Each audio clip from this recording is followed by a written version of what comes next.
হে জগতবাসী, আমি শামীম আলী চিশতি আজ আপনাদের সামনে একটি আলোচনা নিয়ে আসলাম। সে আলোচনাটি হলো যে আমরা এই পৃথিবীতে বসবাস করি বা আল্লাহর ইবাদত করি, রোজগার করি, চলতেছি, খাইতেছি। মূলত এই বিষয়টি কিন্তু এরকমভাবে নয়। যেমন কোরআন যদি আমরা খুলে দেখি, একটি আয়াতে লেখা আছে, সূরা মুলুকের মধ্যে আল্লাহ বলেছেন, ওয়াল্লাযী খালাকাল মাউতা ওয়াল হায়াতা লিয়াবলুওয়াকুম আইয়াকুম আহসানু আমালা ওয়া হুয়াল আজিজুল গাফুর। অর্থাৎ যে আল্লাহ বলতেছেন, আমি মানুষের মৃত্যু ও জীবন সৃষ্টি করিয়াছি পরীক্ষা করার জন্য, তোমাদের মধ্যে কে কর্মে উত্তম। তো যিনি কর্মে উত্তম তিনি শ্রেষ্ঠ। তো আজকের যে কথাগুলো, আল্লাহর কাছে শ্রেষ্ঠ হতে হলে আমাদের কি কি কর্ম, কি কি ধরন, কি কি চরিত্র আমাদের লাগবে। তো আজ আমি আমার চাচা গুরু জালালউদ্দিন খাঁ, তাকে স্মরণ হলো, তার স্মরণে আমি তার কবিতা থেকে একটি ফয়সালা দেব, ইনশাল্লাহ আমাদের বুঝ হবে। যেমন তিনি সেই কবিতাটাতে লিখেছেন, মানুষ তুইয়া খোদা ভজো এই মন্ত্রণা কে দিয়াছে, মানুষ ভজো কোরআন খোঁজো পাতায় পাতায় সাক্ষী আছে। খোদাই নেহি ছায়াকায়া স্বরূপে ধরেছে মায়া, রূপে মিশে রূপের ছায়া ফুলকলি ছয় প্রেমের গাছে। আরব দেশে মক্কার ঘর, মদিনায় রাসূলের কব্বর, বাইতুল্লাহ শূন্যের পাথর মানুষের সব করিয়াছে। মানুষে করেছে কর্ম, কত পাপ আর কত ধর্ম, বুঝিতে সেই নিঘুর মর্ম মন মহাজন মধ্যে আছে। এবার খুলবে যখন দিলের কপাট, দেখবে তবে প্রেমের হাট, মারেফত সিদ্ধের ঘাট সকলেই মানুষের কাছে। এবার সৃষ্টিরও আগে পরোয়ারে মানুষের রূপ নেহার করে, ফেরেশতারা যাইতে না রে মানুষ তথায় গিয়াছে রে। মানুষের সঙ্গ লইয়া পৃথিবীতে জন্ম হইয়া, খেলতে হইল মানুষ লইয়া, জাত বিনে কি জাত বাসে। এবার মানুষের ছবি আঁকো, পায়ের দুয়ে গায়ে মাখো, শরীয়তটা সঙ্গে রাখো, তত্ত্ববিশদ গোপন আছে। এবার জালালে কয় মন্দ্রে পাজি, করবে কত বেলে হাজি, ওরে মানুষ তোমার নায়ের মাঝি, একদিন গিয়া হবি পারি। তো হে জগতবাসী, আজকের এই আলোচনাটা কেন তুললাম বা এই কবিতাটি আমি কেন বললাম, তিনি প্রথমেই বলেছেন যে মানুষ তুইয়া খোদা বোঝো এ মন্ত্রণা কে দিয়েছে। এবার মানুষ ভজো কোরআন খোঁজো পাতায় পাতায় সাক্ষী আছে। তাহলে মানুষ বসতে হবে, কোরআন খুঁজতে হবে এবং পাতায় পাতায় সাক্ষী আছে, তিনি কিন্তু এই কথাটা বলে গেছেন। এখন কেউ যদি একটা প্যাচ দেয় যে মানুষ তুইয়া খোদা বোঝো, মানে মানুষ কি খোদার চেয়ে বড় না মানুষ খোদা? ওহ বাবা, যে মানুষ তুইয়া খোদা বোঝো এ মন্ত্রণা কে দিয়েছে। এবার মানুষ ভজো কোরআন খোঁজো পাতায় পাতায় সাক্ষী আছে, তিনি কিন্তু পাতার কথা বলে গেছেন। তাহলে তিনি একজন অনেক জ্ঞানী মানুষ। জালালউদ্দিন খাঁ আমার চাচা গুরু, তাকে আমি সালাম শ্রদ্ধা জানাই। তবে পাতায় পাতায় সাক্ষী আছে, তিনি অনেক পাতায় পেয়েছেন। হয়তো আমি অধম, অত জ্ঞানী হতে পারিনি, তবে আমি কিঞ্চিত বলবো যে আমি কয়েকটি জায়গাতে পেয়েছি, কোরআনে কয়েকটি জায়গাতে পেয়েছি।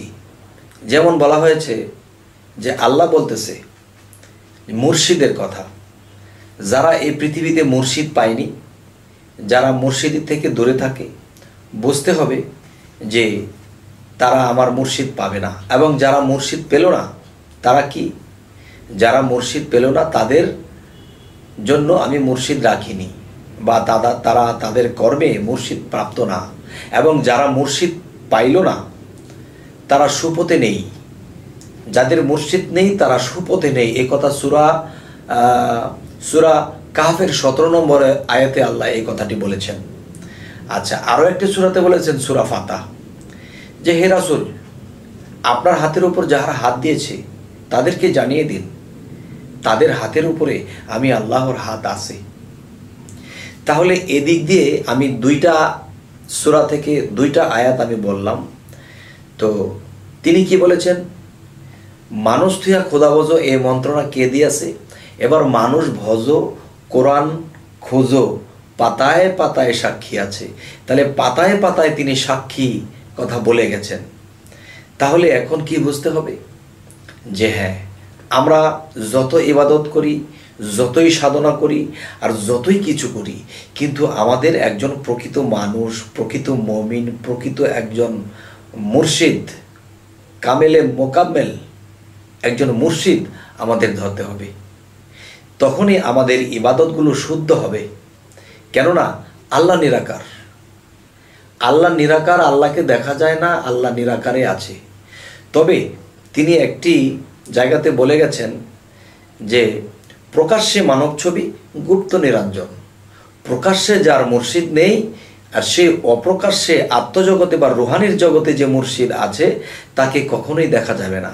তাই বলা হয় যে যখন আয়না থাকে তখন আয়নার ভিতরে ময়নাকে নিজ রূপে দেখা যায়, স্বরূপ দেখা যায়, আর আয়না না থাকলে নিজকে দেখা যায় না।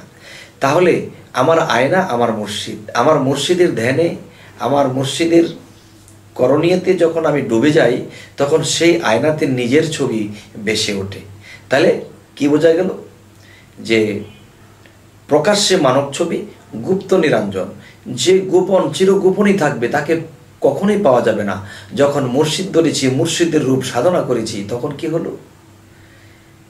তখনই সে স্রষ্টা, সে আল্লাহ, সে রব, সে রাসূল। তখন মুর্শিদের মাধ্যমে তিনি সাক্ষাৎ দিতে পারেন, আর না হয় সাক্ষাৎ দেওয়ার অন্য কোনো পথ খোলা রাখেননি।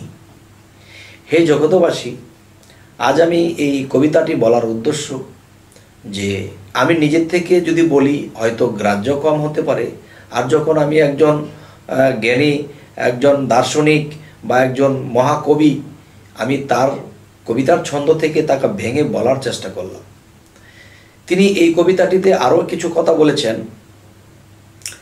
যে মদিনায় রাসূলের কব্বর, বাইতুল্লাহ শূন্যের পাথর, মানুষে সব করিয়াছে, এবার মানুষে করেছে কর্ম, কত পাপ আর কত ধর্ম, বুঝিতে সেই নিঘোর মর্ম, মন মহাজন মধ্যে আছে। এবার খুলবে যখন দিলের কপাট, দেখবে তবে প্রেমের হাট। দিলের কপাট যদি কারো না খুলে, সে কখনোই সে প্রেমের হাট দেখতে পায় না। খুলবে যখন দিলের কপাট, দেখবে তবে প্রেমের হাট, মারেফত সিদ্ধের ঘাট, সকলই মানুষের কাছে। আরও একটা সিরিয়াসলি কথা বলা হয়েছে, সৃষ্টিরও আগে পরওয়ারে মানুষের রূপ নেহার করে। এবার ফেরেশতারা যাইতে না রে, মানুষ তথায় গিয়াছে রে। ফেরেশতায় যেখানে যাইতে না পেরেছে সেখানে মানুষ পৌঁছে গেছে। আর সেই মানুষটিকে, সেই মানুষটি শ্রেষ্ঠ মানুষ। আর শ্রেষ্ঠ মানুষ আমরা কাকে বলবো? হযরত মুহাম্মদ সাল্লাল্লাহু আলাইহি সাল্লাম। যেমন একটা কথা বলা হয়, জিবরাইল একদিন দেখতে গেল, দেখা বস্তু দেখে এলো, বলতে গেলে শিরক হয়। আল্লাহ বলেছে কি, আমার রাসূলের সুরতি, আমার রাসূলের বাক্য, রাসূলের কথাগুলোই আমি আল্লাহর। তাহলে রাসূলের বাক্য, রাসূলের হাতই আমার হাত।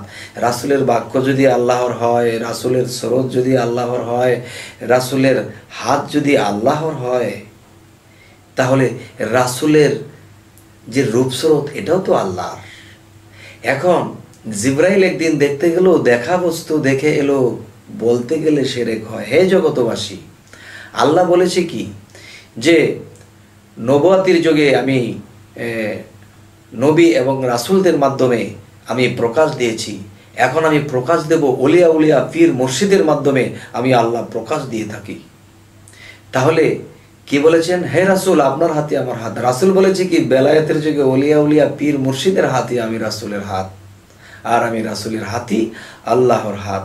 হে জগতবাসী, আজকের এই কথাগুলোর মূল যে উদ্দেশ্যটা আমি বোঝাইতে চাচ্ছি, যদি এই পৃথিবীতে কেউ যদি আল্লাহর সাক্ষাৎ লাভ করতে চান, অবশ্যই অবশ্যই একজন মুর্শিদকে ধরতে হবে এবং মুর্শিদের দেওয়া সাধনাগুলো করতে হবে। তবে প্রেমে ফানাফিল্লার দেশে যখন যাবে তখন রবকে সে দেখতে পাবে এবং তার সাথে কথা হবে, তার সাথে লীলা প্রকাশ হবে, ভক্তকে শ্রেষ্ঠ জ্ঞানগুলো দেবে। হে জগতবাসী, হয়তো ভিডিওতে লম্বা কথা হলে অনেকে বিরক্তি বোধ করেন, তাই ছোট করে করছি। আমাদের এই চ্যানেলে যদি আপনারা নিয়মিত আমাদের এই আলোচনাগুলো জানতে চান, দেখতে চান, তাহলে ইনশাল্লাহ সাবস্ক্রাইব করুন, আমাদের বাকি ভিডিওগুলো পেয়ে যাবেন। তো পরবর্তীতে আমি আলোচনা করব একটু। তো সকলেই ভালো থাকবেন। আল্লাহ হাফিজ।